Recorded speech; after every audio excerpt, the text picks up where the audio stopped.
Witam wszystkich w pierwszym odcinku z cyklu Maciek sam w domu. Jest to cykl poświęcony wszystkim tym rzeczom, które robię, kiedy właśnie jestem sam w domu. I w pierwszym odcinku chciałbym podzielić się z Wami tym, w jaki sposób namalowałem ten obraz dla kolegi, który skończył 50 lat i właśnie dzisiaj ten obraz zmienił właściciela.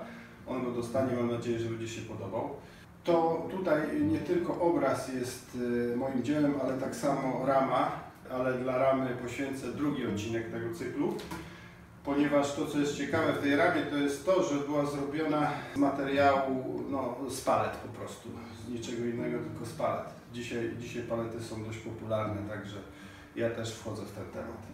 Dzisiaj pokażę Wam, jak powstał obraz krok po kroku i od razu zapraszam na drugi odcinek, jak powstała rama.